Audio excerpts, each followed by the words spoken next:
It's a very fast-moving situation and prices in the oil and gas market, and that's the main channel through which it's going to hit the UK. Certainly in the short term, have moved around a great deal, and actually fell quite a lot during the course of yesterday, and opened up lower than they this morning than they had been right at the beginning of the week. Right now, I say right now, mid-morning today. Oil prices for immediate delivery, so-called spot prices, relative to where they were on the Friday before the military action, were up a little bit above 20%, about 23% or so. And relative to the picture we'd taken of where the markets were, they were up a bit more than that. Gas prices mid-morning today were up about 55% on where they were just before the American bombing and Israeli bombing began.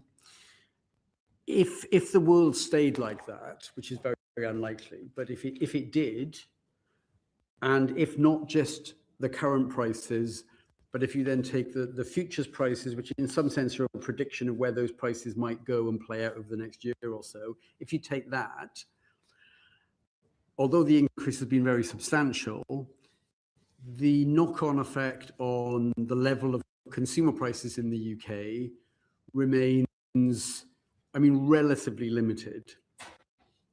If there's no change in the picture on the prices from now on forward, we estimate that something like 1% higher level of consumer prices in the UK by the end of the year. So we had thought, without taking all this into account, that by the end of this year, the inflation rate in the UK might be pretty close to 2%. Right now, if prices don't change from where they are, both the spot prices and the market expectations of futures prices, which are particularly important for the off-gem price cap, by the end of this year, we think the level of price is about 1% higher, so the inflation rate would end the year not near 2, but near 3, something like that, that order of magnitude. Material, significant, as yet not on the same scale as we experienced after Russian invasion of Ukraine. Enough to be noticeable and completely unwelcome, because there's no upside of all this. We're significant importers of both oil and gas, and there's nothing but negative effects from those prices being higher.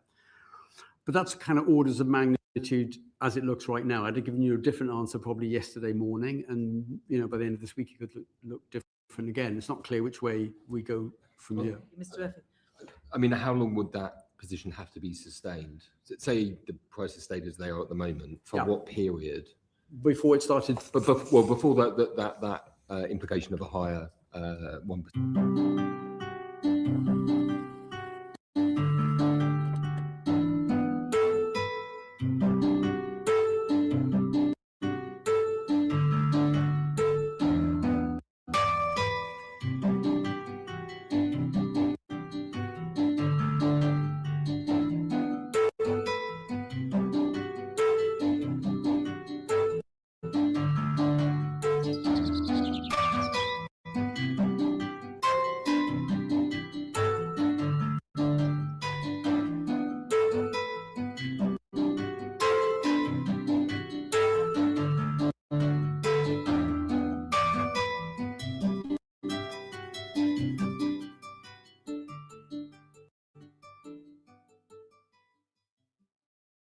Inflation, or do you think that was shorter? I'm trying to get a sense of the degree of time that this would have to go on for it to have that kind of. I think if let's say 4 or 5 weeks from now, prices were about more or less where they were before, I think you'd see very limited effects on consumer price inflation. It would be a little bit higher in the short term because petrol prices would have gone up, but then they'll come down pretty quickly. By the time you got to the off-gem price adjustment thing, it would have had rather a minimal effect. It would have some effect because they look at a sort of moving average of where prices have been, and there'll be a blip up. March would look like high, and then it would come back down. But I think, bigger picture, by the end of the year, it wouldn't have done an awful lot to the price levels, the measured inflation rate, if within the next 3 or 4 weeks things get back to where they were the Friday before.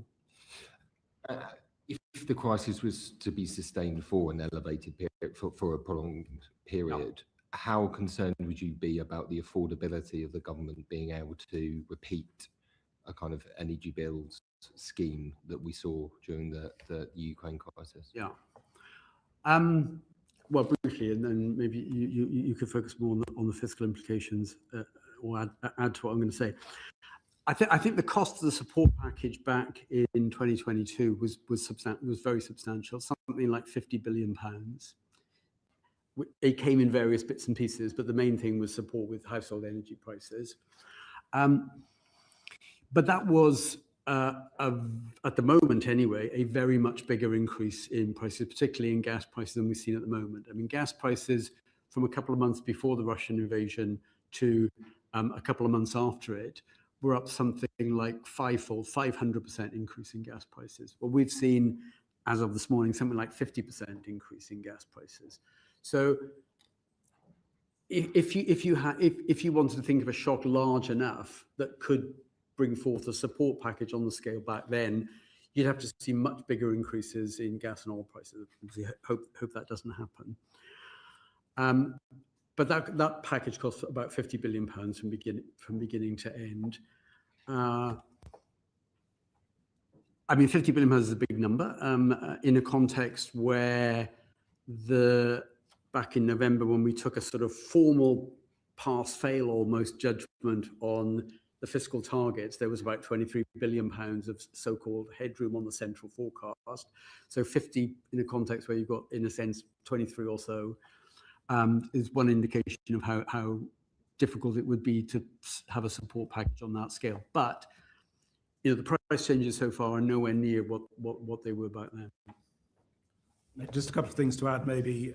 I mean, on the policy package, as David said, the policy package back in 2022 was obviously on a much bigger scale in terms of the energy price shock at that point.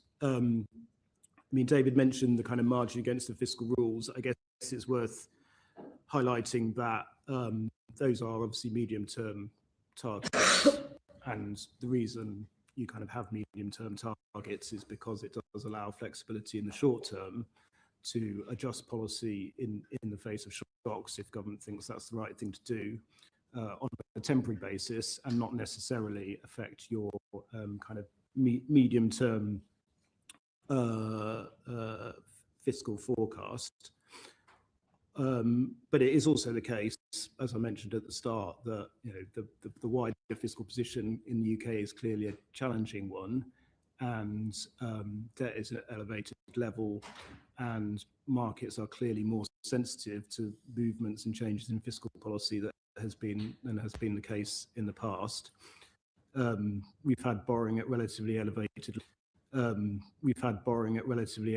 Levels since COVID, despite the fact that successive governments have had plans to get borrowing down to a kind of more sustainable level.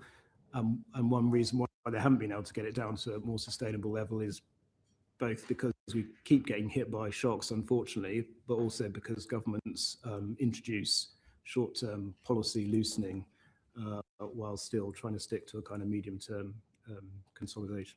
I guess on that point of the regularity of shocks, so I think there's some research that shows that half of the recessions we've experienced in the 1970s have been a result of energy price shocks. We're particularly exposed in the UK. Arguably, they're becoming more regular. Is there an argument for the OBR, given the quite significant impact these shocks have on the public finances, on inflation, for the OBR to be more consistently forecasting or modelling potential shocks to the economy, what impacts they could have on the public finances, and lastly, the sustainability or otherwise of government policies to respond to those shocks? Yeah, well, I mean, that is something we very much do try and do. So, I mean, it's obviously very difficult to predict when a kind of shock will happen and put it in your central forecast, but by the nature of shocks, that you can't really predict them. So therefore, we, in our report, have a huge amount of analysis on the potential upside and downside risks to the forecast. And certainly in the past, we've done quite a lot of analysis on the potential impact of energy price shocks on the fiscal position. We did one most recently in March 2024, when there was a bit of an escalation of the conflict in the Middle East at that point, and looked at the potential implications of that for the fiscal position. And we also try and do a lot of that sort of analysis in our longer term fiscal risks and sustainability report, not just on energy price shocks, but on other areas of potential risk to the public finances. So I think for us, that seems the appropriate way to do it is through that kind of risk and sustainability analysis. It's sort of very difficult to try and predict when a shock will happen in your central forecast. Thank you very much, Mr. Murphy. Jim Dixon, MP. Thanks very much, Dame Meg. Just about the public finances and net borrowing going forward and what the current state of play is. I think you said when you last came before us that net borrowing was stuck at about 5% of public spending, sorry, GDP, for the past few years, and we needed somehow to break free of that. Clearly the numbers that are in the spring statement reinforce that obviously 5.2% in the current year, then 4.3%, then coming down 3.6%, 2.9% as we go forward. Do you think that represents a turnaround in borrowing that can be sustained, and what will be the risks to be able to sustain that? Clearly what we've just been talking about around shocks is one factor, but perhaps factoring that out, how do you see the trajectory going forward, and are there risks to it? So over the past 4 years, borrowing has been persistently at around 5% of GDP. We are expecting in the current forecast that this year, 25-26, ending at the end of March, it will come down to around 4.3% of GDP. So it's starting to decline, and as you say, a further decline gradually over the medium term down to around 1.6% of GDP. And that is getting down to that kind of level is a level which would mean that debt is broadly stable, slightly falling. It's a central forecast, so there are many risks around that, but they are both to the upside and downside. Clearly what's happened in the Middle East is a sort of short-term downside risk, but there are many others that we highlight in the report. So one of the biggest ones that we've obviously talked a lot about at this committee is the outlook for productivity growth in the UK, where we made an adjustment in the budget. If productivity growth were sort of to remain at the very low levels we've seen over the past decades, we estimate that would raise borrowing by about 40 billion a year. On the other hand, if it were to return to sort of towards the levels we saw before the financial crisis, then that's a big upside, around 50 billion a year. Things like interest rates, equity prices, again, both downside and upside risks around that forecast. We also talk in the report around some of the more kind of some of the risks that originate more on the fiscal side. So the reason borrowing is falling in the way that you described is mainly driven by a rising tax to GDP ratio, which in our forecast rises to around 38% of GDP, which would be a historic high in the UK. I mean, it's not that far off kind of advanced economy average, but high historically for the UK. And we highlight some risks around whether or not that will be achieved. It's driven largely by increases in personal tax, and a lot of that due to the personal tax threshold freezes. And whether or not that yield is generated very much depends on the sort of outlook for earnings in the economy. Quite a lot of the increase also comes from increases in capital taxes, and again, that's quite sensitive to assumptions on outlook for asset prices. Thank you, Mr. Josephs. You wouldn't say there's been I think it's been said that there's been an underappreciation of the extent to which receipts are likely to come in on the upside. Do you have a sort of forecast for whether you're getting it right in terms of the likely trajectory of receipts going forward, and whether that's going to make a difference to whether the the sorts of numbers that we talked about going forward are going to be hit or not? Well, we were assuming in the autumn budget that we would have quite a big increase in receipts in the final quarter of this year around the self-assessment deadline. And there was a lot of uncertainty around that judgment, but receipts did actually come in pretty close to forecast. In fact, they're a bit stronger than forecast. So sort of in the short term, the receipts forecast has been like on track. I'd say over the medium term, it is much more uncertain. It is the central forecast though, so we sort of see, as I say, we see both upside and downside risks around it. Great. And I just wanted to ask you a question about on the spending side with the SEND budget. Yes. Obviously, the government's made a policy decision to increase departmental spending on SEND by about 4 billion a year from 28-29 onwards. Does that decision, since the last budget, ease the pressure on the SEND forecast? And do you think the policy decisions that the government's made around SEND will affect the Chancellor's headroom going forward?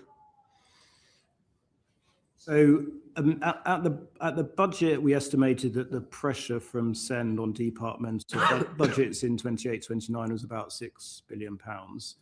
And as you say, the government's announced around 4 billion additional funding from that year on.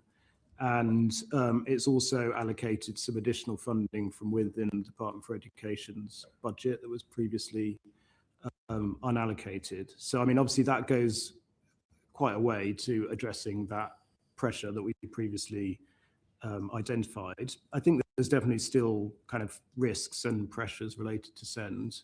Government's announced a very big package of reform, and the impact of that on SEND spending is still uncertain.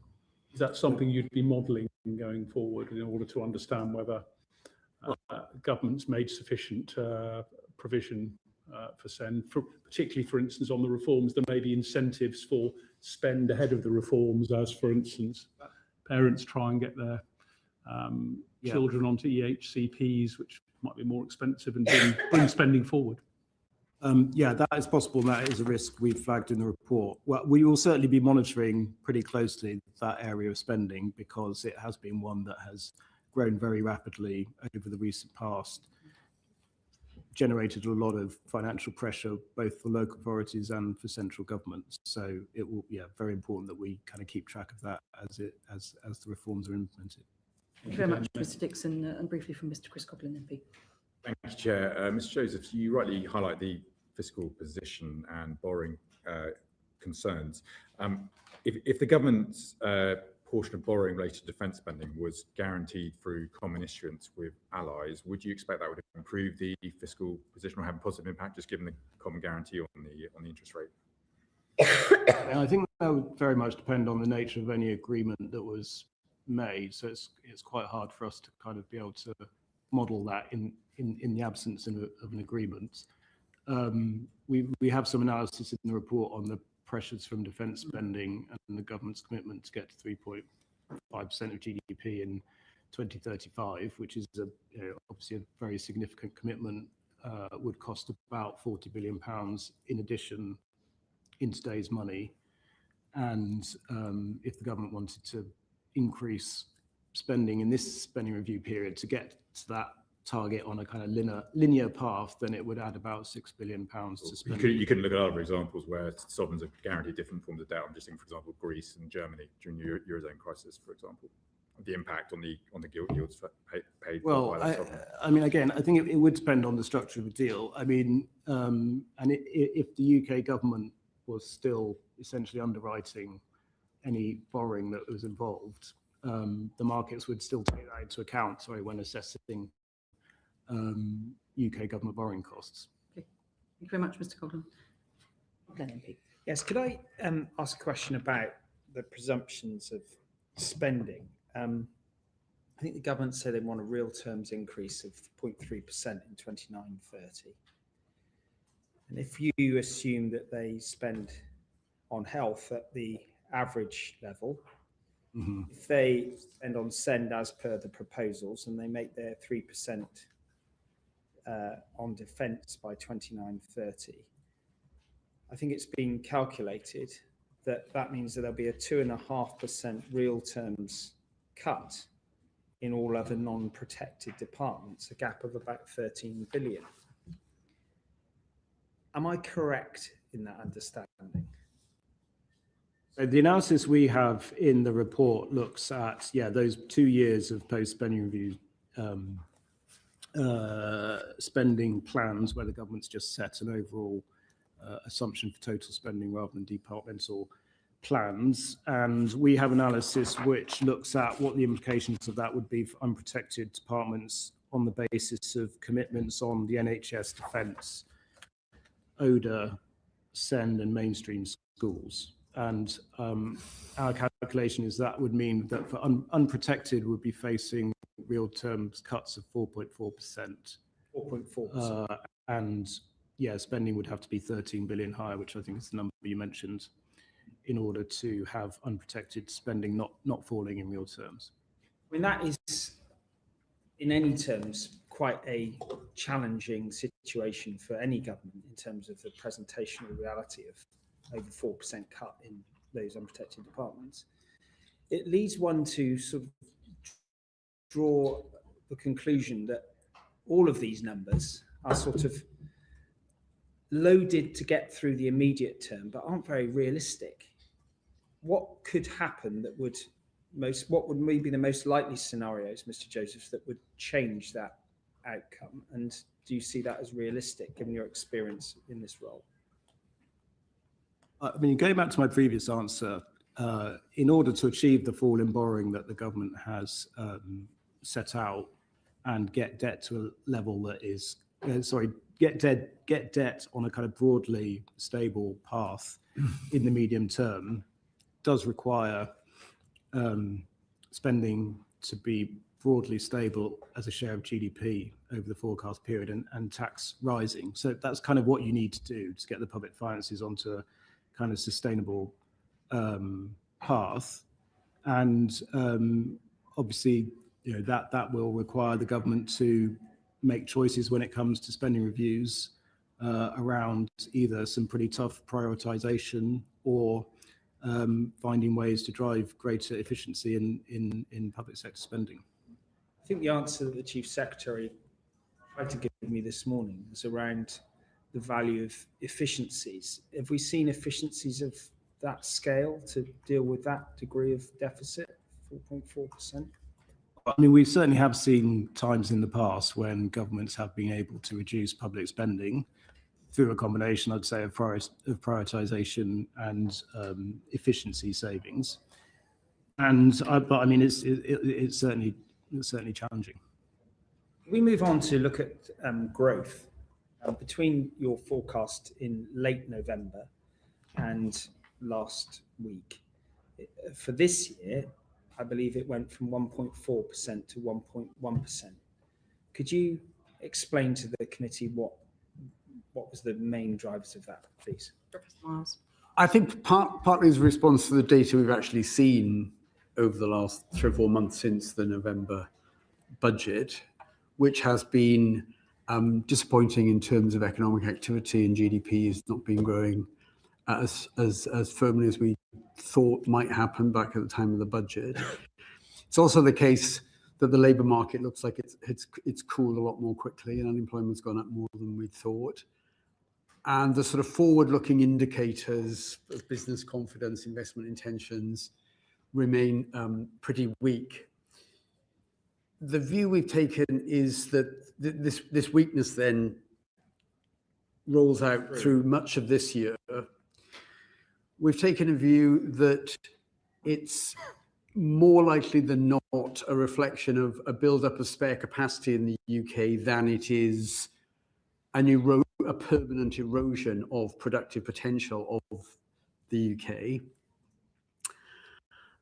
In a sense, that's the optimistic end of a spectrum of interpretations. I mean, the more pessimistic interpretation is even though we had reduced our assessment of productivity growth back in November, we didn't do it enough, and we're seeing the fruits of ongoing, even weaker productivity growth. I think that's not a central forecast, and I think ours is a bit more plausible. What it means is, though, as you rightly point out, that growth through this year turns out to be, materially lower than we thought just a few months back. If we're right that what that reflects is a build-up of spare capacity, it does at least allow the scope for some more catch-up a bit later. And in a sense, you get it back a bit further down the road. But it's 1% next year and a 0.1% following year. That's the. What you mean getting rid of the spare capacity that's built? Yes. Impact on growth. It's very marginal in 27 and 28. Yes, it is. So you get marginally higher growth the years after this year, so that you end up at the end of the forecast horizon with marginally higher growth for the back end, which offsets the bigger weakness in the growth in the very short term. So that's roughly how the forecast goes. That depends on whether we've now got a central estimate of productivity growth. I think it is, but then wouldn't I? Because I wouldn't put my name to the report if I didn't think that. But there's plenty of risks outside. I'm going to pass over to my colleague in a moment, but can I just sort of challenge you in fairness? There are significant measures out there that are suggesting that there is greater positivity in some sectors of the economy. And there's the PMI surveys in manufacturing and services are at significant highs in January. Does that not suggest that you're being pessimistic and that in fact we're on the cusp of a productivity turnaround and confidence levels are in a different place? Yeah. It's possible, and I'd like to be proved wrong and hope that happens. If you look at hiring, though, in the labour market, the picture's a bit bleaker than that, and new hiring has dropped off really quite sharply. The unemployment rate has moved up, and firms seem reluctant at the minute to take on new workers, and that's having impacts in the labour market, particularly on people who are entering the labour market for the first time. But you're right. I mean, it could be that now we have a central forecast anyway of productivity that is too pessimistic. I think I may have mentioned before that if you look at the last two winners, or in recent years, of the Nobel Prize in Economics, who spent a lot of time thinking about AI and productivity, one of them, who won the Nobel Prize 2 or 3 years ago, says that AI will have virtually have a negligible effect on productivity. The person who won it last year, a man called Philip Aghion, thinks that it will be utterly transformational. So take your pick. Economists' three opinions. I mean, my last question before I pass over to Mr. Murphy, if I may, is on this AI business. There is quite a wide discrepancy of predictions, as you've just said. Yeah. But also across different economies between the US and the UK. Would you like to say something about how relatively well the UK is placed with respect to AI? I mean, you're right. It looks a different story in the US and in the UK if you look at the data of the last couple of years, where it does seem to have had a non-trivial positive effect on productivity in the US. It's very hard to see it in the UK, I think, yet. On the other hand, the UK, it could be we're just lagging behind the US, and we've got a relatively large number of people in the UK who do research on AI. We have strong work undertaken in universities, for example, some of the best computer scientists in the world. We've got a very big service sector in the UK, and one of the things about AI that the optimists at least point to is that it has the potential to boost productivity in areas that normally we think don't have strong productivity, which is in services. So that's the latest Nobel Prize winner's argument, Philip Aghion. The one from a few years ago, Darren Acemoglu. Both of those people are very familiar with the UK because they both studied at the LSE and worked at the LSE, half a mile down the road. and some of their work does rely on evidence from the UK. So they just, as I say, draw completely different conclusions about how it'll play out here. Thank you. Thank you very much. Mr. Luke Murphy. Thank you, Chair. I had two follow-up questions. One was just on the productivity point, and the work that the Resolution Foundation has done, particularly looking at payroll data. What is your, rather than the labour force survey, what is your assessment of their analysis? I mean, they're right that it makes a big difference, because the labour force survey and the payroll data point to a really different trajectory in the number of people employed in the UK over the last 6 months or so. And the one that shows that there are fewer people working, not surprisingly, if they're using the same GDP output data, you get a stronger picture on productivity growth over the last few months. If you take the survey which shows much lower employment growth over that period, and that's the payroll data. I think it's a bit difficult to feel certain right now which one is more reliable of those two. The labour force survey clearly has very major problems in the past. I think the responses to the surveys from the labour force survey have increased recently, so it is becoming somewhat more reliable. Whether that makes it as reliable or more reliable or a lot less reliable than looking at sort of the payroll data and tax data, I think is a bit hard to judge at the moment. But it certainly makes a difference which one you look at. Do you worry that, having come under some criticism, debate around modelling around productivity and its impact last year, that you could be missing it on the upside? Is that I mean, it may be we made a change just as the data show that we were right before.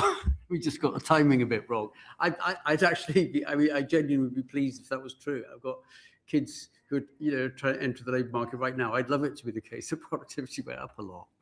So it'd be good if we were wrong. Can I just a slightly a related question to growth? There's obviously been a lot of focus on the supply side of the economy, but there are some economists pointing out that actually the stagnation in living standards could be leading to a big issue on the demand side, and that actually if a strategy on living standards was more central to the theory of growth, it could help boost demand and supply. I wonder whether you had, and that the government should have a bigger role in stimulating that through a greater focus on using fiscal capacity to raise people's living standards. I wondered whether the OBR takes a view on such things. Very briefly, I think I'd say that the fiscal capacity is pretty constrained in the UK right now. I mean, we've got debt at 100% of GDP. If you go back to before the financial crisis, it was less than 40, and the Chancellor then, Gordon Brown, said, you know, we'll never go above 40, and now we're at 100. It's been very difficult to try and bring the deficit down from, as Tom was saying, sort of around about 5% of GDP, which is a very high level. You know, outside wartime, the UK hasn't run fiscal deficits in many consecutive years at that level. So I think the constraints on fiscal policy are pretty severe. Would it be helpful if there was more money available to help people with standards of living and people who are struggling, people struggling to pay bills? Well, yes, of course. I think the difficulty the government's got is that given how much the government needs to borrow, at least over the next few years, to think that you've got scope to spend 20, 30, 40 billion more, which could have a really significant effect.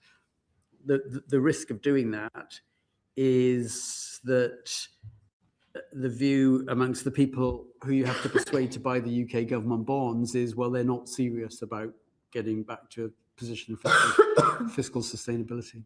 Thank you. Thank you very much indeed. Back to John Glenn MP. Yes, could we turn to unemployment? You mentioned in one of your previous answers, Professor Miles, that we've seen high unemployment. I think it's for certain age segments, particularly young people, it's reached quite worrying levels. What do you think about the labour market? What's happening structurally? I mean, there's some people would posit that the increase in the national living wage, the cost of employing people, national insurance, etc., has created disincentives for hiring. But others would say there's been other changes with AI and confidence levels and so on. What's the OBR's assessment of what's happening with unemployment and where it's going to go to next? Well, I think it's pretty obvious in a way, with at the risk of stating something that's so clear it's slightly banal. But if there is a big increase in labour cost which is not matched by productivity, that will make some companies hire fewer people than they otherwise would. And there's been a bit of that. And it's partly, we have had quite a big increase in the minimum wage.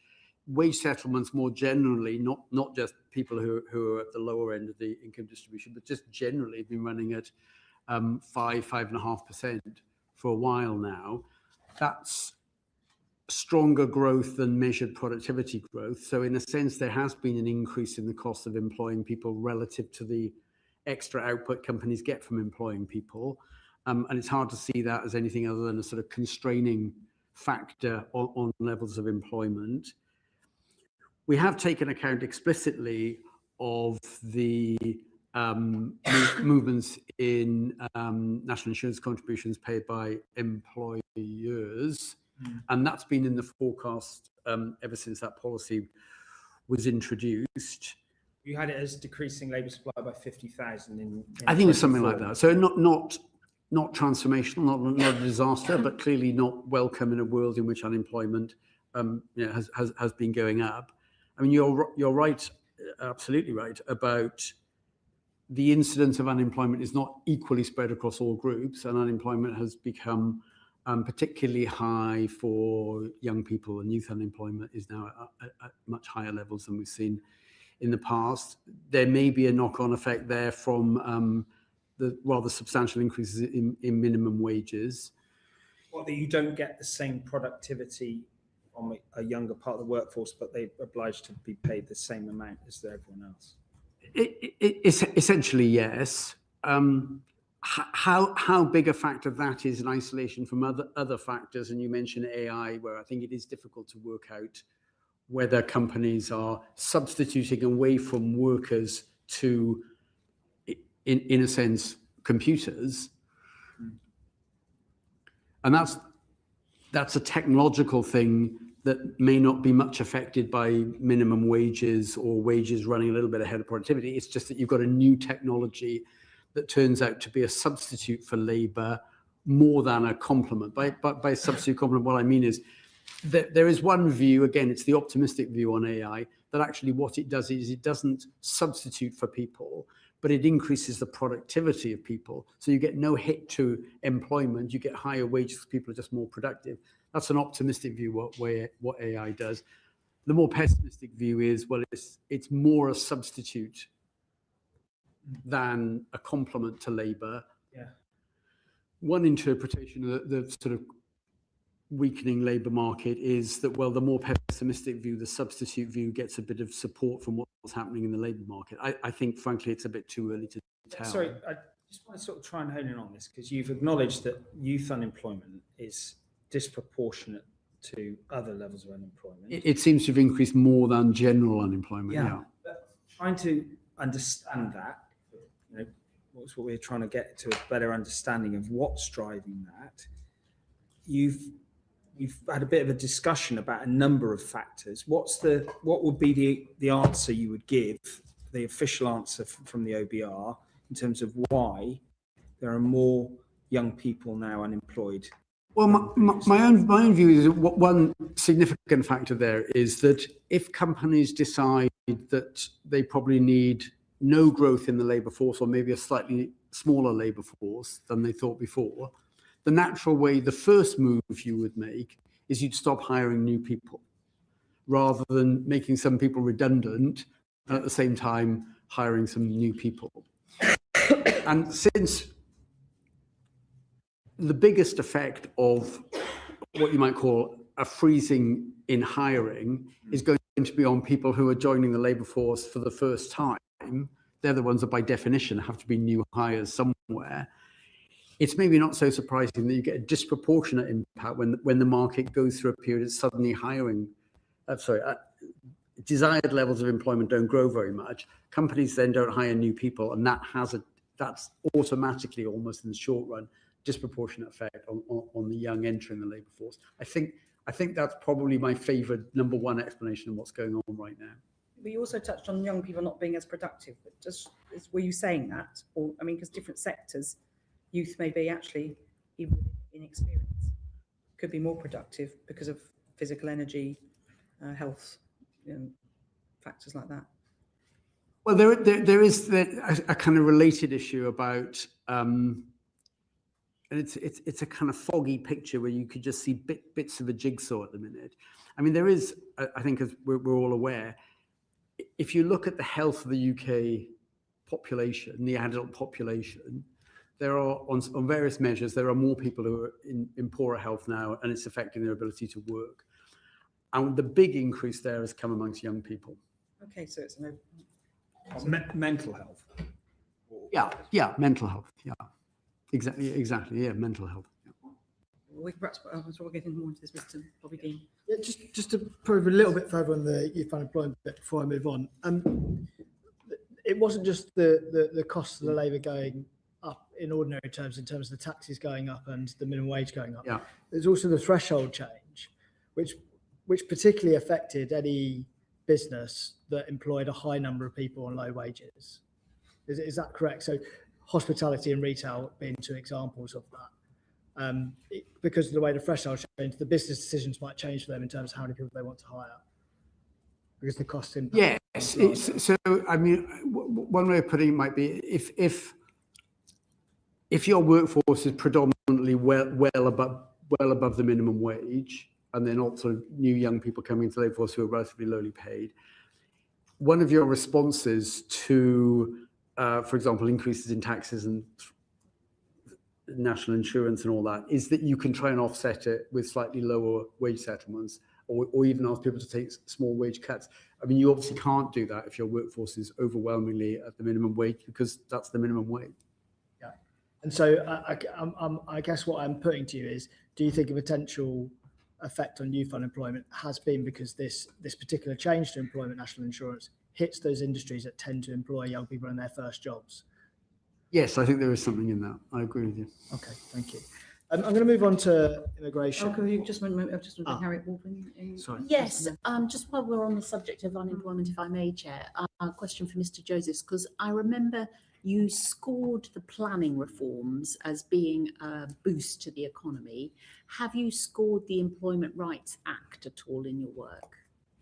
No, so we've not yet scored that, on the basis that we talked to both business and employers' representatives, and the view very much is that the economic impact is still very dependent on the outcome of the further consultations the government is doing and the final details of secondary legislation in a number of key areas. I don't think it's putting anyone off in terms of employing anyone at the moment, well, while so it's uncertain. It's certainly creating uncertainty, but we've not in our forecast incorporated any impact yet, and we'll hope to do that once that secondary legislation is finalised. Thank you, Chair.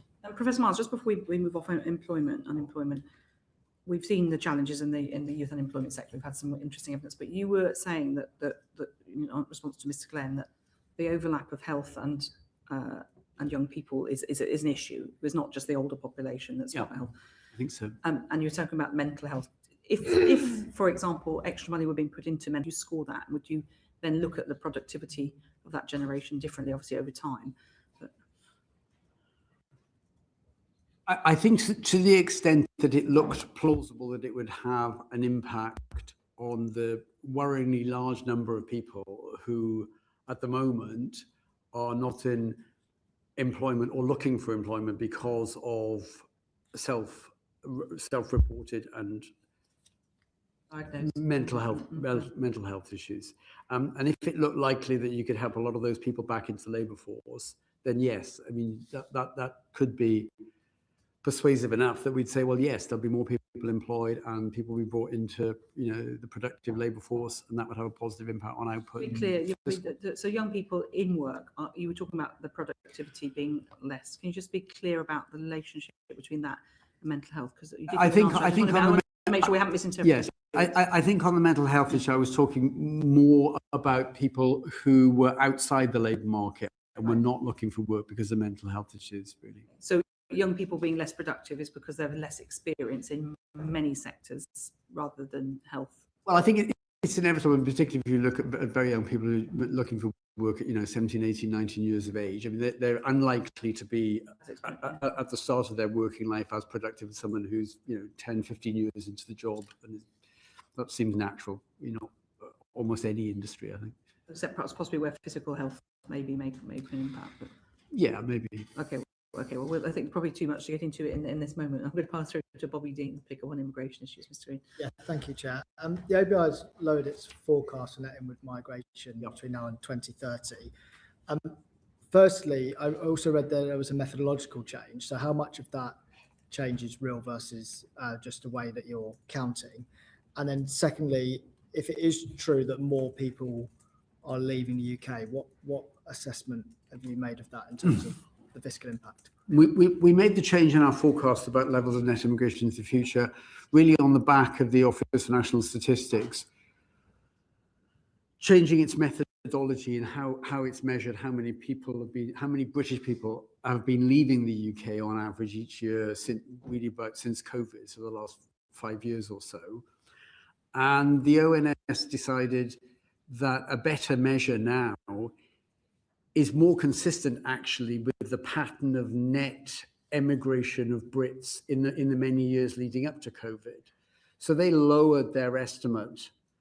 Sorry, let's get the sign right. They've increased their estimate now of how many Brits were leaving the UK by substantial amounts, 80, 90,000 a year over the last several years, pretty much since COVID. The picture they're now painting is different from where it was a short while ago. What they had before was that the number of people leaving the UK had actually dropped off rather substantially. Now they think that 70, 80,000 more people had been leaving the UK net. That is British people. It now looks like pretty much a straight line for the last 10 years. We thought the natural response to that would be that looks less of a puzzle actually than what the ONS had before, which made COVID look like a watershed in how many Brits were leaving. So we've adopted their newer numbers and said that imagine the future now looks more like that. That's why we've reduced by around about 60,000 a year net immigration into the UK. And it's not so much a change in our view on how many people are coming here, it's a view about how many people are leaving. That's clear, and it makes sense why you change your modelling accordingly. I guess the issue that I'm trying to unpick here is it's being reported that lots of people are fleeing the country all of a sudden, perhaps because of the policies of this government. Yeah. And also the composition of those people are, you know, high net worth or high earning people. Yes. And you're saying to me, actually, this sounds more like a methodological change. And so I just want you to make that clear for us. Has there been a change in the number of people leaving the UK? And given the uncertainty over us knowing how many there are, do we know much about the composition of those that have left as well? I don't think we know a whole lot about the composition, and we took a view based on really not knowing much about the composition that the people that were leaving the UK were in a sense a representative sample of the people already in the UK, because we didn't have any strong evidence one way or another. In answer to the question, do the new ONS estimates suggest that there's been a sort of spike up in people leaving? We have a chart, it's on page 22, it's chart 2.6. It shows the new estimates, and it's a kind of flattish line since about 2012, running at 90 to 100,000 people net leaving the UK most years. It was a bit higher than that in the most recent year. Now, make of that what one will. Some people will look at that and say, well, there's been an acceleration in the number of people leaving the UK. I look at the picture and I say, well, it's a pretty flattish line for 10 years, and there is nothing particularly unusual in just over 100,000 people net leaving the UK.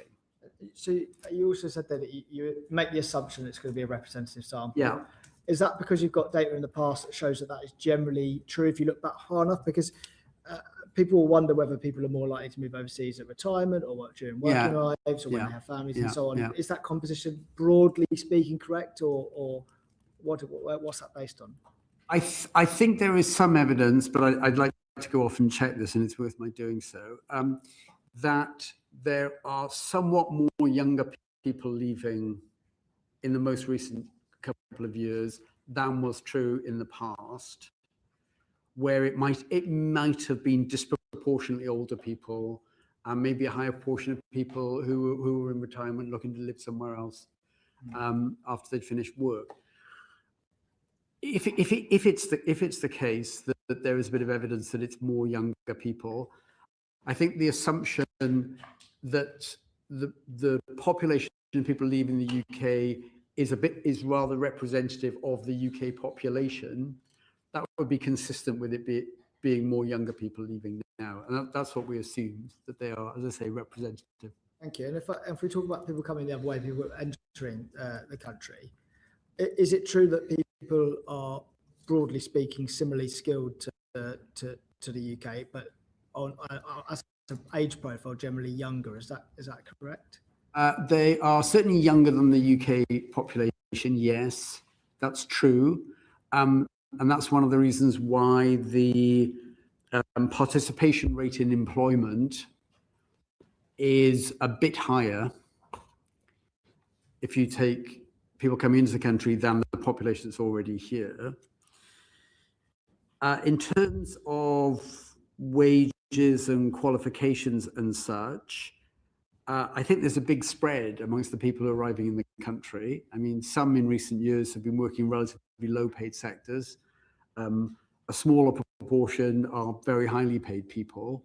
I think that's one of the reasons why, in trying to work out what's the fiscal impacts of potential changes in immigration into the future,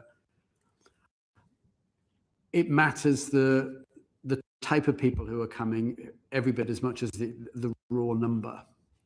And obviously, as we all understand, it makes a huge difference whether you're looking at people who are coming into the UK, bringing some dependents, maybe earning less than average UK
Order, order. Welcome back to the Treasury Select Committee on Tuesday, the 10th of March 2026. We're looking at the spring statement prior to our session with the Chancellor of the Exchequer tomorrow.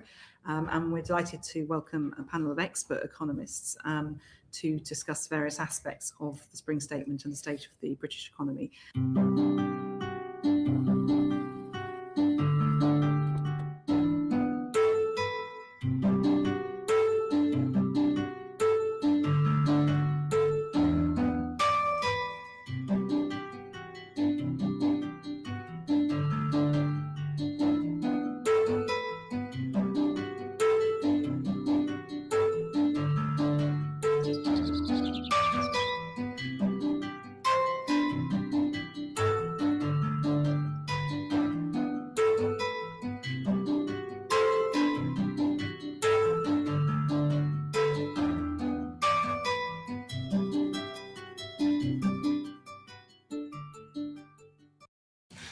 Enough new policies announced. What do you think is the optimal pace for new fiscal announcements at either the autumn budget or the spring statement? And what do you think is the optimal way of spreading those throughout the year? Is there such thing as not enough news? I'll go to Ms. Miller and then to Mr. Hiley. Great, thank you. So it's definitely welcome that we didn't see the level of speculation in the run-up to this fiscal event as we saw at the last one, because as has been discussed much in the past, that speculation in and of itself is damaging because people, firms, individuals change their behaviour in anticipation of what might be to come. So I think it's welcome that we didn't have that.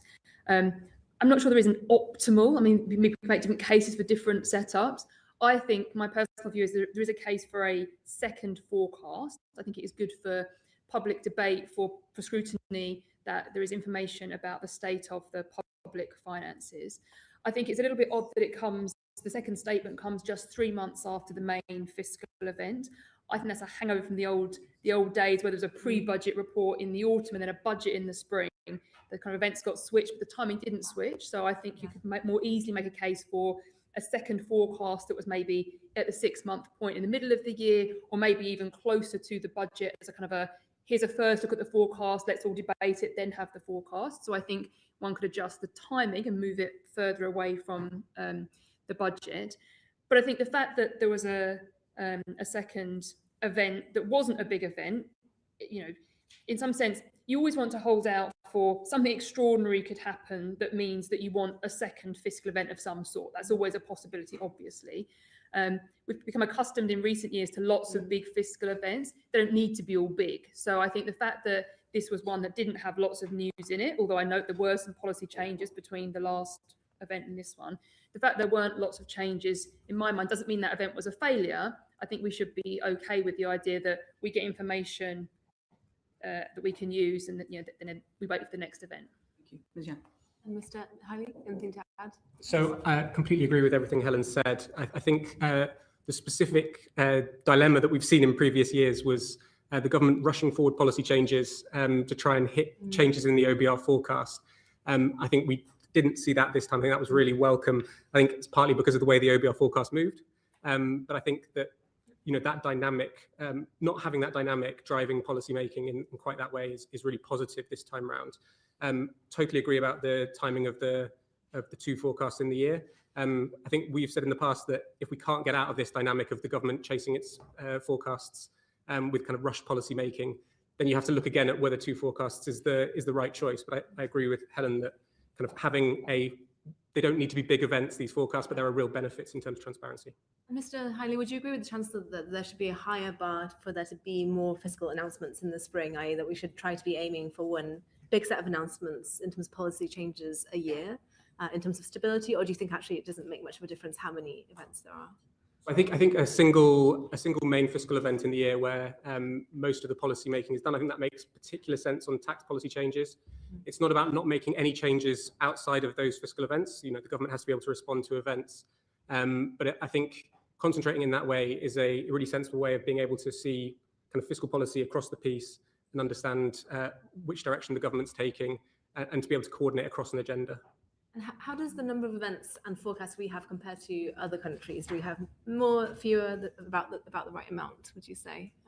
then Ms. Miller? Do you want to- I think sometimes every country is a bit different and do things a bit different, and the whole process can be different. I think most countries have kind of a second set of forecasts, so that there's information. They don't all have a second fiscal event, but countries differ a little bit, and they differ in terms of the role of Parliament and when things are announced. And I think we stand out a little bit in having. Well, we got into it having these big 2 fiscal events that was big fanfare around them that became all of this. We're sort of waiting for the chance to pull rabbits out of hats, and that's not something that every country does.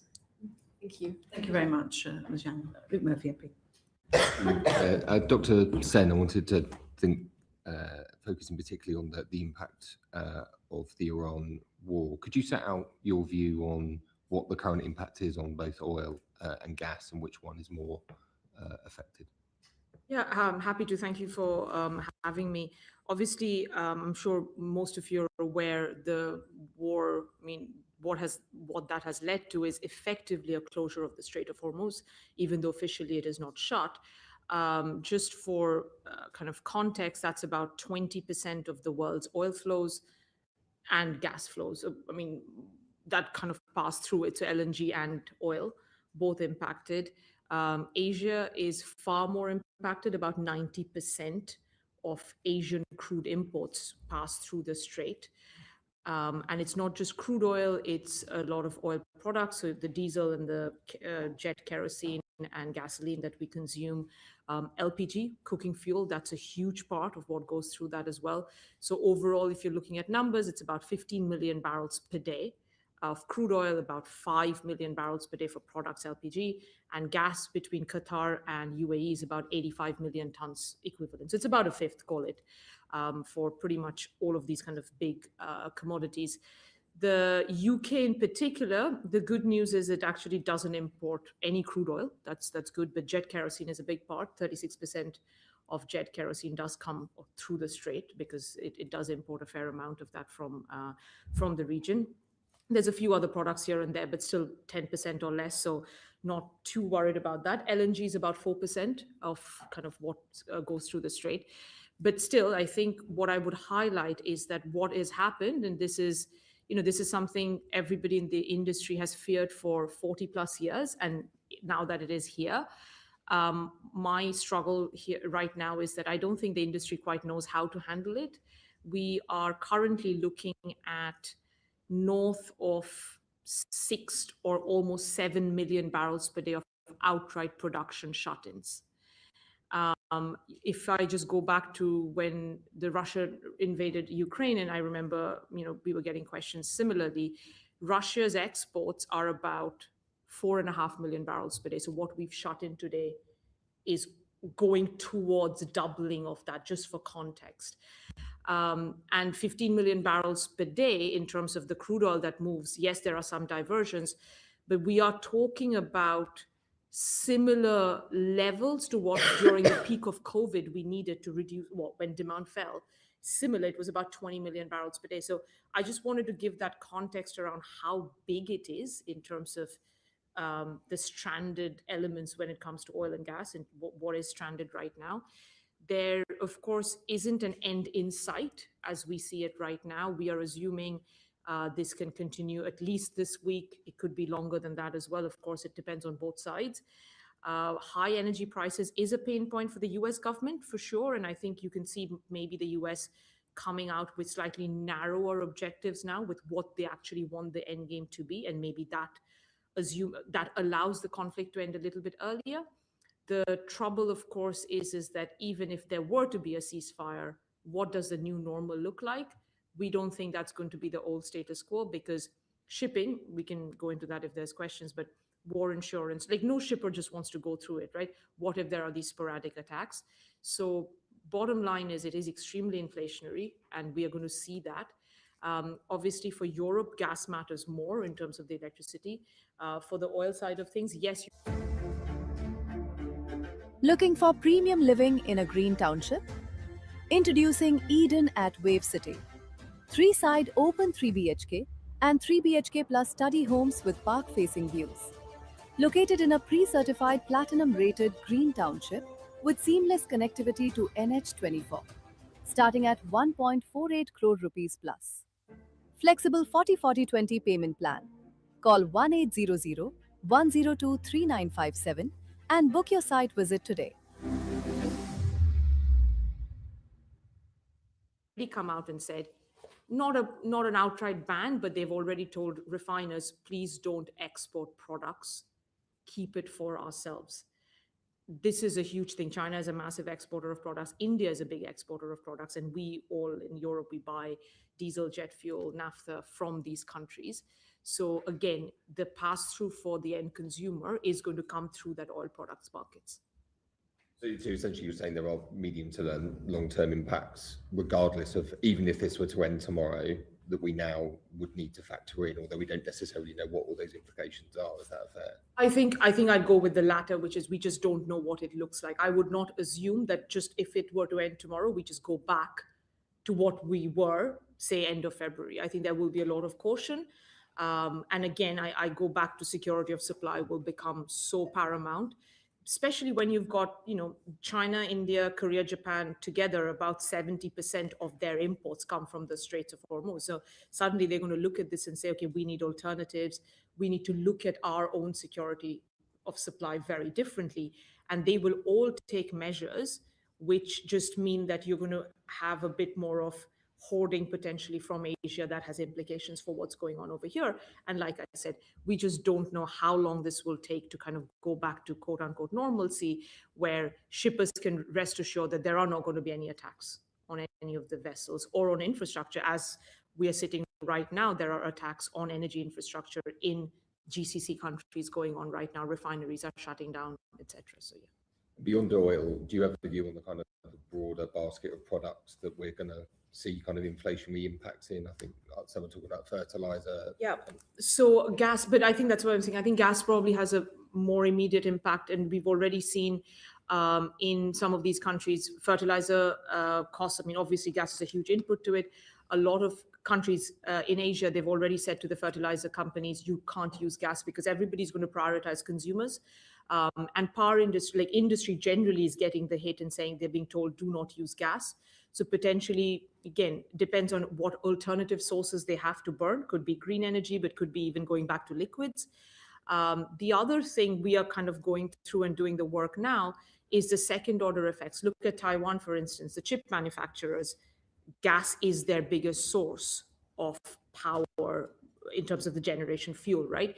So suddenly, do you get those second order impacts where you start to halt factory production because of you're not getting enough gas from the Strait? So those are the things we are looking at. So it's not going to stop at the energy level. It's going to go to the next level where if industry is being hit, which it is, absolutely, I think you're going to start seeing that, not straight away, right, but in a month or two. How do you think this crisis reflects on the UK government's current medium to long-term energy policy of moving to clean energy? Do you think that has validated that in some way? Or? I mean, look, what I'd say is, at least the numbers we do and the way we do the analysis is we've always been big believers that all forms of energy are going to be required. I think the notion that we're going to go into peak energy demand has been proven to not be working out. Even the IEA came out and kind of changed their tune on that. When you have such levels of demand growth, I think it's going to be very hard to just focus on one form of energy, be it green or be it oil and gas. I think you will need all forms. And I think for us, it's more about let's decarbonize. If you're going to use hydrocarbons, decarbonize it. And then you can, of course, on top of that, use the green energy that's required. But using green energy as baseload at times like this is also a problem because, again, if the wind doesn't blow, for instance, you then have the other issue of then having to use gas, which is going to be, there needs to be a much better balance. Professor Miles from the OBR suggested this was prolonged. We could see interest, inflation rise to the end of the year. Do you think it's too soon to make modelling assumptions around that? And then I'll direct that to you. And then, Ms. Miller, if you could say a bit more about what you think this implies about the kind of public finances and inflation in the near to medium term. Yeah, I'd say it's probably a little bit too soon because I know it feels like, I mean, everybody's, I'm sure, up 20 hours a day right now, given everything that's going on, but it has been a week, right? And a week and a bit. So I would say, look, if this continues through March, then yes, we need to talk about it, because again, it's the feedback loop through all the different supply chains that we talked about. We are going to see an impact. And I think the one thing I will mention is that gas prices and oil prices both, we were going into this era of gas, was everybody was talking about this global glut, lots of projects coming online. We are already starting to hear from major producers such as Qatar, you could start to get projects delayed, because again, big companies will also be very careful in redeploying staff to the region after what has happened. So suddenly some of the kind of glut narrative shifts as well. Same with oil. We were supposed to be in this big oversupplied market. I think that narrative shift is very important, because suddenly that forward curve or the futures curve just goes up higher across the board. And then that feeds through the inflation. And that's when the interest rates do come into the picture. Before we move to Ms. Miller, I just wanted to ask you, Dr. Sen, you mentioned that 36% of jet kerosene, that's to the UK, comes from the Straits. So you presumably then that leads to an increase in the costs of flights, or is there any way that the airline industry can mitigate that? Unfortunately, I think jet is probably the worst affected globally, by the way. And I mean, of course, everybody's talking about the crude oil price, but there are prices for jet that have gone above $300 per ton. Like it is really crazy what's going on in the jet market, because so much of the jet production is in the Middle East, and they also kind of transport that over here. It is not going to be possible to meet that jet demand through other sources, because part of it is because Asia also produces a lot of jet fuel, and if they are not getting the crude oil to make that jet fuel, that's going to have an impact. So I'm expecting quite significant rises in airfares.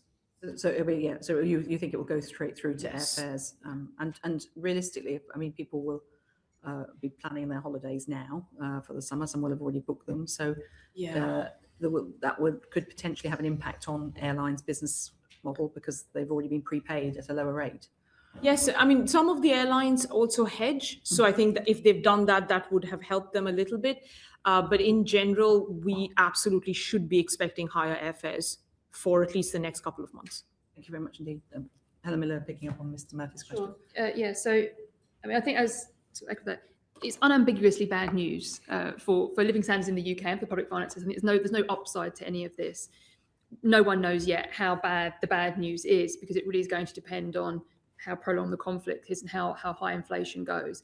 The big effects of this are going to be through inflation, for all the reasons that we've just discussed. So not just the direct effects on airfares and the price of filling your tank or heating your home, all those other knock-on effects. So transporting food will become more expensive. Basically, a big input into what we do has become more expensive. We are going to have less resource.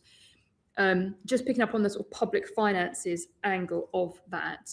I mean, inflation will feed through in a few direct ways. So, for example, if the inflation measure ends up being higher, that will sort of lead directly into higher welfare payments that are indexed to inflation. The effect on overall public spending is a bit more complicated, because basically, obviously, the government sets out cash plans. If inflation is high, you could allow them to be eroded. Effectively, you'd have lower public spending in real terms. You could, however, see pressure to top up plans to keep them going in real terms. We could see calls on the government to step in and put together some kind of energy package to support households. That would come with a cost. You would see higher receipts. We have a tax system based on cash. You know, a higher cash economy means bigger tax receipts. But that illegal items? I didn't order anything. Hello?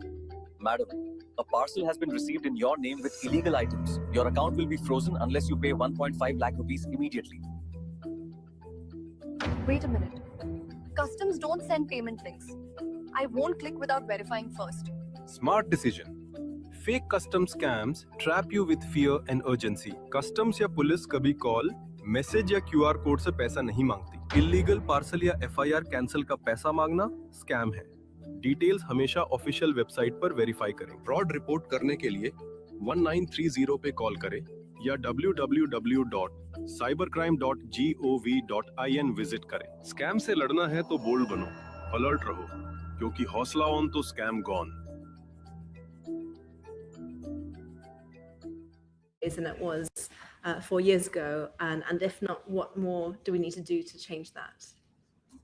I think in general, most countries, I would say, including the UK, have done a lot more and learned a lot from the Russia-Ukraine crisis in diversifying a lot of kind of energy. But again, the imports still are from very similar countries, right? That hasn't necessarily diversified, but we do get a lot more energy from the US now, which has been definitely a change because they've been increasing their production. The challenge, I think, unfortunately, for this time around is that we have never seen something like this. On a volumetric basis, this is the biggest disruption in the history of the energy market. So, you know, even if the UK has done better or worse, it doesn't matter almost, is kind of what I'm trying to say, given the scale of what we're seeing. But again, I go back to what I was asked earlier. I do think a balanced grid is a better outcome, and rather than relying on one or the other. It's not just kind of going green, it needs to be a balance of everything, given the shocks tend to, you know, this is not just an isolated industry. When you hit one, it kind of cascades through all the other bits and pieces as well. Thank you. Thank you very much, Majan. John Penn, MP. Thank you. In the previous panel, you'll have heard that we heard the evidence from the OBR about the presumptions around where spending will be towards the end of the period. I think for the unprotected departments, a 4.4% cut. I think the IFS states that for next year's spending review, there's an assumption around day-to-day departmental budgets growing by 1% per year over 3 years. What lessons can we draw from previous seasons of how realistic that actually is? Because, and if I may, just so that I can stop and listen to more wisdom from you, Ms. Miller, you've also, since last time we saw you, put together a traffic light proposal. This wasn't universally well received. We had Mr. Hughes say that it would give the opportunity for people to, I think he used the word target or target shop. I think you'd like the opportunity to respond to that. Sure, thank you very much. So on the first one about public spending, I mean, I think it is worth saying that governments really do have choices here. So spending overall is still planned to grow in real terms. There is no inherent law of the nature that says that governments couldn't stick to that, right? That would be a choice. We have, however, many times pointed out that it's going to be challenging in the context where there are just a whole laundry list of pressures on public spending that we could, you know, send, disability, defence spending, the list could go on. And the public finances already have some pretty punchy assumptions about productivity improvements that may or may not come off. So I think in the context of there are lots of pressures on the state, that does look pretty ambitious. And again, if we saw a government trying to increase defence spending, doesn't have to, but if it did, that will clearly put pressure elsewhere. It is historically unprecedented for the UK to be trying to increase defence spending and health spending simultaneously. We haven't done that. We've done that reverse to date. So it is unusual. If we look at history, then what you see is that what governments tend to do is pencil in tighter plans and they actually go on to deliver when the time comes. It's always easier to say, I'll do that tomorrow. For now, I'm going to top things up. So I will not be in the least bit surprised if that happens. That's not saying that's not a prediction. I say governments, it is within the government's power to follow through on their plans. It will be a choice to deviate, not a certainty. But history suggests that that would not be at all surprising. On the traffic light proposal, I think there's sort of two different bits of that. So we published a piece of work a month ago or so, basically talking about the fiscal rules and the fiscal frameworks and highlighting what we saw as problems with that. We said very clearly at that point that there is no, in our minds, no optimal fiscal framework. There are pros and cons of different approaches. They come with different trade-offs. And in some sense, the context really matters. We have a fiscal framework that I think is under-delivering, not just because of the precise rules that have been written down, but because of the norms that have grown up around them in some sense. And therefore, into that debate, we put a set of proposals for a different system. I'm happy to debate the pros and cons of that. Separately, after the spring statement, we put out kind of a traffic light system. That's not saying this is a new set of fiscal rules. It's just saying as a way to look at the state of the public finances, whether or not you want to make those the fiscal rules or not, just a kind of a health check. And what we're trying to do there is to say, I think changes in forecasts invite all of us to focus on what changed in the forecast. What I wanted to highlight was actually the forecast itself is still the big news here.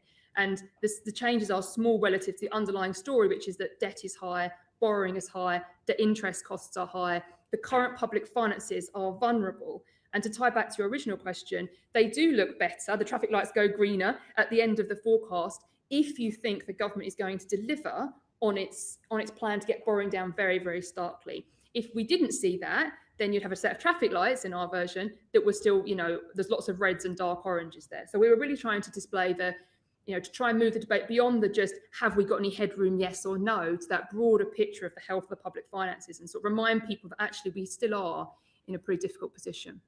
Okay, if I could just have one follow-up on that. I think over the last 3 or 4 months, perhaps as a function of what happened in the run-up to the last fiscal event, and what happened with the OBR, there's been speculation, and yourself and your predecessor were very clear about the optimism bias, shall we say, in manifestos in general elections. And I think Mr. Hughes and Sir Robert Choate, in their evidence to the committee a few weeks ago, were also clear that actually we need less chopping and changing if we're going to move the dial. Do you have any reflections on that? Because one of the, I think, frustrations is that we do have, for people looking in at our economy, is that governments come in, they make interventions, there's not enough time to really assimilate their effect. Do you think your proposals would help with that? What other things could we look to ensure that we have a more rounded and sort of authoritative view of public finances that will withstand that short-termism? Yeah. So I do think the short-termism is a problem. I think it's worth thinking, I don't think it's unreasonable that a government wants to make changes to policy, and it might be perfectly plausible that a government wants to make changes every year because they're progressively doing something better. I think the problem is when we have changes that are not the result of some well thought through policy process where we think, yes, we know this is right. It's like, oh dear, something happened, we need to change really quickly, and the volatility is highlighted into bad policy choice. That's what concerns me, as opposed to the fact that we change policy at any given frequency. What we were arguing is that given, and it's not really a statement necessarily even about like the fiscal rules in abstract terms, that given the debate we are currently having, where it's been laser focused on this headroom number, and the debate has descended into those two numbers, it's kind of it's to the expense of other things. The argument is, would it be nice to break out of the equilibrium and try something that actually shone a light on the broader set of things? So I think a traffic light, again, there is no optimal here in my mind. There are just pros and cons. Our argument is that a traffic light kind of system would naturally lead you to realise that there were more things to focus on. And in some sense, it would be harder to game it because you might be able to game one, but trying to game a list of indicators would make it harder. But I think what we need, whether you use a fiscal traffic light system or something else, we need to get to a place where everybody is focused not on a given headroom number, but on the broader picture of debt is high, borrowing is high, debt interest costs are high. How are we going to get in a position so that those things are better, so that if shocks come along in future, we're better able to respond to them? Thank you very much indeed. Could I move to Ms. Mehta on the gilt yields that we see in the UK? They're the highest in the G7. Please, could you explain to us why that is? Sure. Thank you for the question. I think there are a number of factors that move gilt markets, and one thing that's really important to think about when we do international comparisons is actually just people focus a lot on, say, the 10-year gilt yield and just compare that to, say, Bund yields in Germany or treasuries in the US. We also have to think about what the risk-free rate is in all of those countries. So the ECB policy rate, for example, in Europe is significantly lower than it is here in the UK. That needs to be taken into account. There are also currency impacts that need to be taken into account. So when our investment team actually strip those factors out, the UK doesn't look particularly, in terms of gilt yields, don't look particularly high compared to other peer countries. It is true that gilt yields have risen, in absolute terms, as the pressures on borrowing, pressures on inflation, and that's something that is being priced in, and the fact that the Bank of England may struggle to cut interest rates also feeds into that. But actually, on the kind of more comparable measure, actually gilt yields look broadly in line with other countries. So essentially you're saying that the analysis and the commentaries are quite superficial. They don't take account of the real value, relative values across different jurisdictions. Yes, it's a kind of crude measure. Many market commentators and economists will look at a kind of quick and easy measure for comparability, and the calculations involved to actually strip out those other aspects can be a little bit convoluted.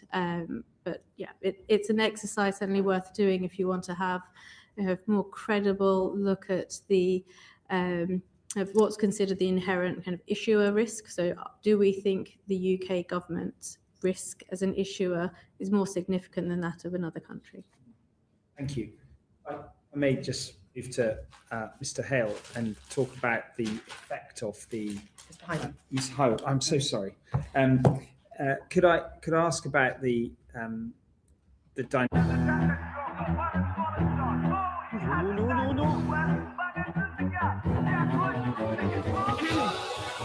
Gas on kar दूं?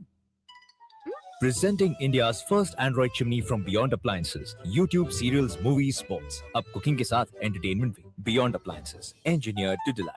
With the Treasury, and are we in the best place? Well, I think in general, since the OBR was formed, the relationship with Treasury has been pretty good. I think we've benefited from the OBR having access to government data in a way that previously we haven't had to enable scrutiny of what the government's fiscal plans are. I think coming off an autumn where clearly some of those relationships were strained, I think it's the quieter process in the run-up to the spring forecast has clearly helped. And I think that as a result, we've had a much kind of smoother run-in. I don't think that, I know the committee is looking at the OBR 15 years on more widely. I don't think that means that nothing needs to, there are no opportunities to improve those relationships. But I think certainly in the 3 months since the autumn budget, what we've seen, partly because the government hasn't been bringing forward lots of new policy measures, is a much quieter run. I recognise that. I think everyone would say that. It was a pretty difficult situation before the budget. But I just mean in terms of perhaps more fundamentally about the Treasury's forecasting function when it has to live within the OBR's almost determinations. Is there a danger that the dynamic of decision making means that the reference point is, well, what does the OBR score rather than what an elected government thinks is the right thing to do? I think that would be a really unhelpful dynamic, and I think we've seen the risk of that, particularly on the question of whether questions about whether the OBR would score certain policy measures on the supply side as improving productivity. And I think the move to increase the level at which the OBR is willing to look at supply side scoring is probably very helpful in terms of focusing, in terms of moving away from a situation where internally within government, the Treasury is looking for policy ideas that might be able to get over this line and be scored. And only do things over 0.1%. Exactly, to raise that threshold from where it was before and to have some other criteria kind of in addition to that qualitatively. So I think we're hopeful that will make more of a difference in terms of making sure that it's not kind of what the OBR will score that drives the government's policy agenda.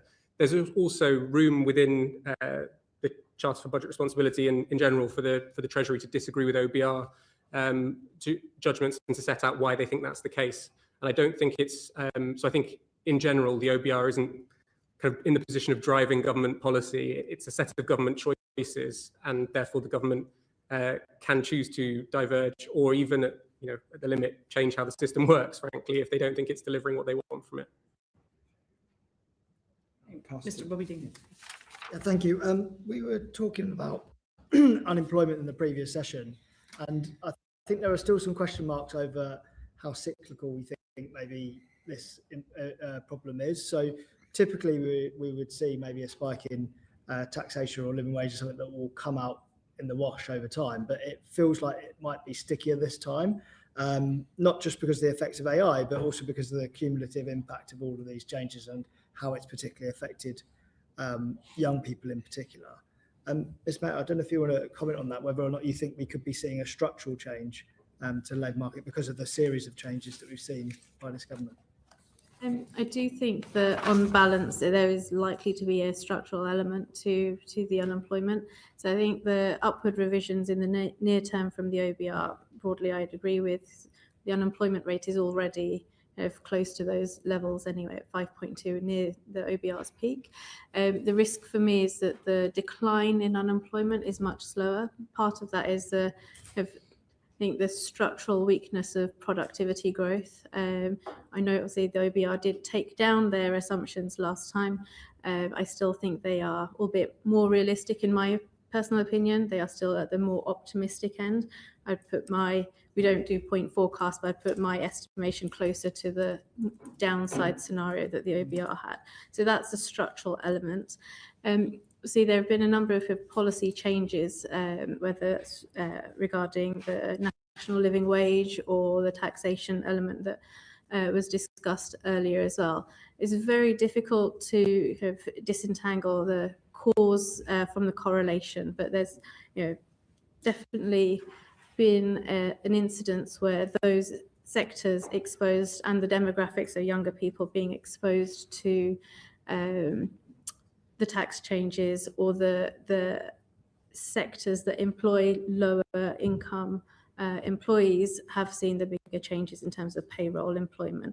And so if that policy is to persist, then that may be a kind of structural headwind to unemployment as well. And then if I can just add on artificial intelligence as well, so far the evidence is pretty mixed on the rate of adoption across different countries, and the UK probably sits somewhere middle of the road in terms of AI adoption. The US probably further ahead in that as well. But again, the sectors and the age demographic that is likely to be first. Go, go, go.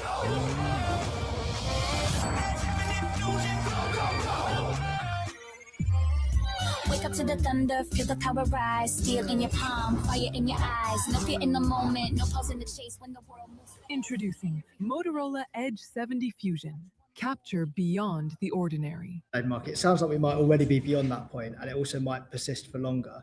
So what impact will that likely have on the public finances and the expected tax revenue from that change in the first place? Yeah, so you're right. The OBR did initially say that higher taxes would lead to fewer jobs, which is completely what you would expect. The question is always how many fewer jobs, obviously, and that's difficult because we can't measure that directly because lots of things in the economy are changing. You have to somehow estimate that. I think it's too early for us to be able to estimate how much has been of any change in employment or unemployment has been the tax versus AI or national minimum wages or something else. So I think we'll have to something that's wait and hope we can look back and work it out a bit. So I don't have an independent assessment of is it how much higher or lower it is than the OBR, but it would have an effect. I mean, one number I do have in front of me is that you're absolutely right that a central judgment in the OBR forecast, in their central forecast, is that unemployment is temporary and it comes down again. They do some other scenarios around that. If unemployment settled at, say, 5.5%, and if that was because of the higher labour costs as opposed to something else, then they estimate that borrowing could be around 21 billion higher by the end of the forecast period. So that gives you a sense of the scale of, if it wasn't temporary, if there was some structural element related to higher labour costs, that would have a material effect on borrowing that you would have to do something about in some sense. So I think the answer is we don't know yet how much of it has been employment related to tax costs directly, but this stuff matters, and it matters obviously for the people involved directly. It matters unemployment, but it matters for the public finances too. And would you? I need to move on. All under her control. No, that's right. So you may have also heard commentary about immigration figures as well. They've recently been revised. Do you have any views on what the sort of real activity of immigration is right now, and what impact do you foresee that might have on the public finances? And if I can squeeze in my second question straight away, with the proposed changes to the immigration system in the UK, what do you think the sort of medium and long-term impacts to the public finance would be of those? Yeah. The short answer is I don't. I think that, my main takeaway is that the UK needs better data on these things. We have a real lack of information about the composition of people who've come to the UK, the composition of people who are leaving, and clearly the composition is going to matter hugely. It really matters whether you have people who are, low skilled and young versus retired. Who's leaving matters a huge amount. So what I would note is that given that the OBR changed, as was discussed earlier, its forecast based on the ONS revisions. I would expect the OBR to be looking at inward migration, not just numbers, but types of people, because that obviously affects the forecast. We at IFS are going to do some work over summer trying to get a better pitch from the data available. But I think it's an underlying sort of missing data problem that we don't have great data available. So now you can piece together some things from surveys, some things from administrative data, kind of more creatively perhaps. But I think the fundamental issue is the UK needs better data on who's here, who's coming, who's leaving, so that we can have more informed debates about kind of underlying policy choices, but also about what any policy choice would mean, because obviously it will matter depending on which skills visa you have, and who you constrain is going to have a huge impact on public finances. Thank you very much, Mr. Dean. Dame Harriet. Yeah, leads right into my question, really. It seems extraordinary when there's so much anecdote about, a millionaire leaving the UK every 45 minutes and, a giant exodus of wealthy people, that there doesn't seem to be any data about this mix of net migration and the amount that people are paying. And you're saying that you haven't been able to find any data on that. Yes, I think there is some data out there from some surveys. And as I just talked earlier, part of the problem is that surveys haven't been doing wonderfully recently. So there's sort of a lack of trust in surveys. And there's some administrative data. But often, the administrative data is collected for tax purposes. It's not collected for the purpose of monitoring people. So I think in general, not enough is known. And there's a separate issue about even if we had perfect information about everyone in the country and their characteristics, it still wouldn't. Some of the questions about how are people responding to policy aren't things that one can measure. You have to work out, because all things are changing, lots of things are changing at the same time. So I think there's an underlying data problem, but it would still be difficult to know the effects. If I may just ask Ms. Mehta, because I think your firm manages money for lots of wealthy people. Would you say, from the point of view of your business, and obviously I don't want you to give any confidential information or anything that's not public, but have you seen a behavioural response amongst your clientele? We haven't got that data, haven't got any kind of insights into whether our clients are moving abroad. I would echo what Helen said around the data. I also note that I think HMRC said that it will be in the 2027 self-assessment data when we'll get a much clearer idea of whether people have moved in response to the tax changes over the last year or so. So no, we don't have anything specific on that. But it is worth saying that I guess the kind of broader uncertainty around tax policy is something that, like all uncertainty, is bound to have some impact. And how is Deserve different from other wealth managers? For starters, we leverage technology to analyze 2.2 million data points that include macro and microeconomic factors to make unbiased decisions on your portfolio. We are active portfolio managers, meaning we don't just give passive advice, but also act on portfolios according to the changing market conditions. At Deserve, we are constantly trying to make wealth management more transparent and meritocratic. Investment in securities market are subject to market risk. Read all the related document carefully before investing. The thresholds being frozen. And I just wondered, from an administrative point of view, we've heard in interviews that the Chancellor has said she wants to do something about that. She doesn't want to be taking small amounts of tax off lots of people whose only income is a £12,500 state pension. Have you done any work on this from an Institute for Government point of view? We haven't done anything specific on the most recent change. I guess it's a general problem with tax threshold freezes as a method for increasing the tax take through those taxes, that you will come across these kind of threshold effects and as you bring people up through the threshold. And therefore, it's one of the things that government should be thinking about when they think about. This will be a particularly vulnerable group of people, absolutely. Elderly pensioners. Absolutely. On very low incomes. Yeah. Has anyone else heard of anything that is being used as a solution potentially by HMRC? So I don't know what HMRC are thinking. And one thing I'd note is, in some sense, if the only issue was to say, take people who only get the state pension, you could just say, we won't tax you, and you haven't got to do right to declare it. I think actually that is probably relatively straightforward, although obviously you have to think of a mechanism for that. I think the harder case is going to be, what about somebody who has a very small amount of other income, £50 in dividends or something very small? Do you then default them into tax income? Like what's the boundary issue basically? At what point does their full income come in or not? So I think that the interesting, and that's a policy question as much as a question. That's a kind of a question about at what point do you want to start taxing somebody, and then the mechanism of how to do it can sort of follow from that. But I think that question about when is the bit of state pension over the threshold going to be taxed, if ever, I think is the kind of policy question. Okay, we will continue our investigation on that subject. Thank you very much. And I did say at the beginning, well, I think before the cameras went on, that we have the Chancellor of the Exchequer in front of us tomorrow morning. So I'm going to ask each of you what you would like to ask her if she was sitting in front of you. So I start with Mr. Hiley. Thanks for that. Well, I think you're well. So you should be well versed absolutely. and rehearsed in this at the IFG. So I think we had the spring forecast. We know that central forecast is no longer our central forecast for where we think we're going.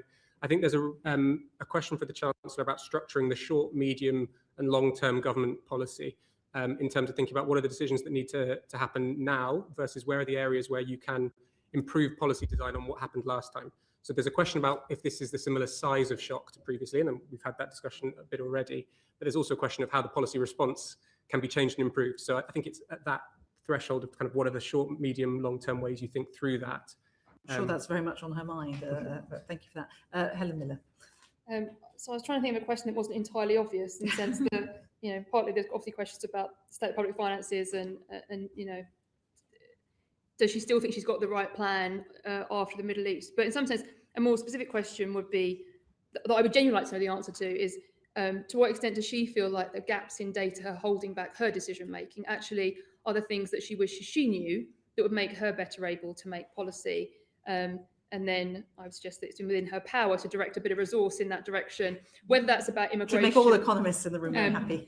No, actually, I think a lot of this is not about economists. I think actually it's about much more fun. It's about people who go, so whether it's about immigration or whether it's about having the data that if you think in the winter you want to be making a big energy support package, I'm not saying they should, but if they did, spending a bit of money now to collect the data that would allow you to target that package, so it could save billions of pounds in the winter. So why not now think about getting some smart people collecting some data? So yeah, I'd have a nerdy data question. I think we're in the nerdy camp together. There's a lot of us here around the table. Hetal Meta. I think for me the clear thing is that obviously agreed that there's been far too much focus on one specific fiscal headroom number, but it's really to understand the extent to which tax versus spend versus kind of growth policies. What's the pecking order? Should there be a shock and that fiscal headroom, that buffer is eroded? What is the menu of options in what order would the Chancellor actually try to tackle it? And I'm sure she's thinking about that, Dr. Amrita Sen. I think I'd focus on, in terms of where my remit sits, is how is she thinking through the energy cost and the pass-through mechanism, especially if this goes on, what does it look like for the winter for households? I think that'll be important. And I also do echo what everybody said over here. I work in an industry where I would have said London in particular had a huge number of energy, like oil, gas market participants, whether it's traders, hedge funds, etc.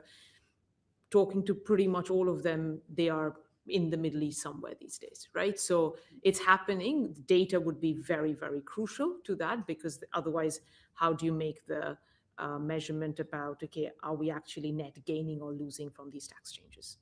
Thank you very much indeed. And I thank our witnesses very much indeed. That's Dan Hiley from the Institute of Government, Helen Miller from the Institute of Fiscal Studies, Hetal Meta from St James's Place, and Dr. Amrita Sen from, forgive me, from the market intelligent energy aspects. Thank you very much indeed. So thank you as well to our colleagues at Hansard for recording this. Transcript of both sessions will be available on the website uncorrected in the next couple of days. And thanks to our colleagues at Bowtie for the broadcasting. Order, order.